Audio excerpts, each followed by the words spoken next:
Joe, the report has just been published. I mean, the key point that Richard Sharp was emphasising there is that this was a potential breach rather than an actual breach. But nonetheless, Ian, it was a breach of the code. Adam Heppenstall making it clear that Richard Sharp should have mentioned that conflict of interest. He should have mentioned it in his report, and towards the bottom, Mr. Heppenstall writes, Mr. Sharp should have made the disclosure set out in this key findings section. Ultimately, the BBC chairman has jumped before, I think, pressure built, which would have led to him ultimately being pushed. There were two ways out of this. One, he could have resigned.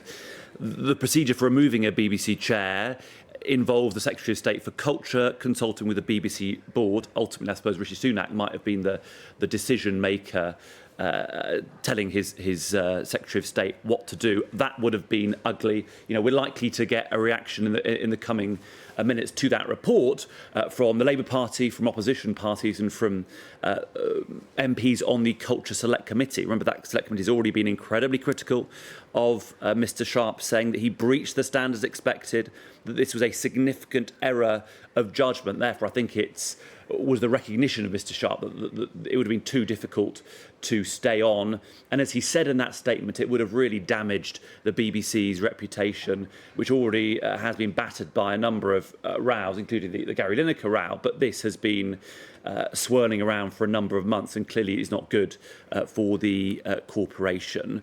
Ultimately, the fact that Richard Sharp didn't tell either the Culture Committee when he gave evidence or the appointment panel when applying for the job about his role in facilitating this loan did for him. Now, he argues, as he explained in that statement, that Mr. Heppenstall agrees he didn't play a key role in any role in facilitating, arranging or financing the loan to Boris Johnson. And allies of Mr. Sharp I've spoken to have said that it is agreed that he did not know until it appeared later in the media, and he was asked about this by journalists, that there would be a loan or loan guarantee. But of course, he did have contact with Sam Blythe, then went to the Cabinet Secretary, Simon Case.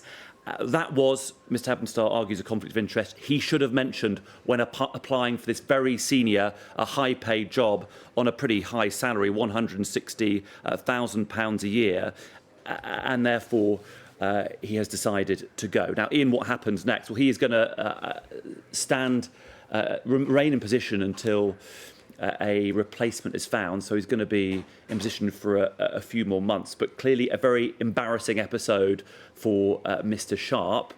Also, I think perhaps his decision today saves Rishi Sunak from having to make a difficult decision. We know the Prime Minister is appearing later today in Scotland and Wales at party conferences, the Scottish Conservative Party conference and the Welsh Conservatives Party conference, likely, I'm sure, to be asked about this.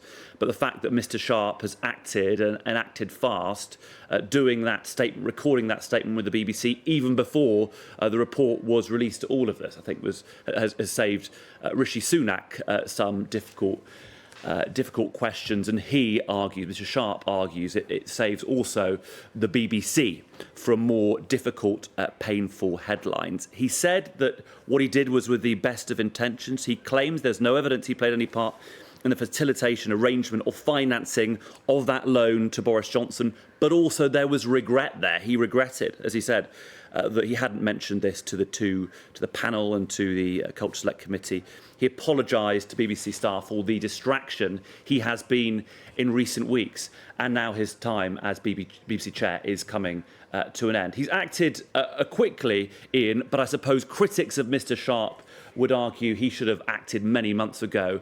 This report has dragged the story out unnecessarily long, and therefore he has caused yet more damage to the organisation, the corporation that he should have been standing up for and prioritising in his job as chairman. Joe, what really strikes me as being very interesting in all of this, looking again at the statement from Richard Sharp announcing his resignation a few moments ago, is that he stresses that Adam Heppenstall found that his breach was inadvertent and not material. And actually, the BBC board appears to have come to that conclusion. So it sounds very much as though Richard Sharp retained the backing of the BBC board. certainly allies, Ian, of Mr Sharp have said in recent days that there are people on the BBC board who are very supportive of his contribution. On that fact of a breach of the appointments code, it is clear, and Mr Sharp recognised even before this report was out, that he had breached the code.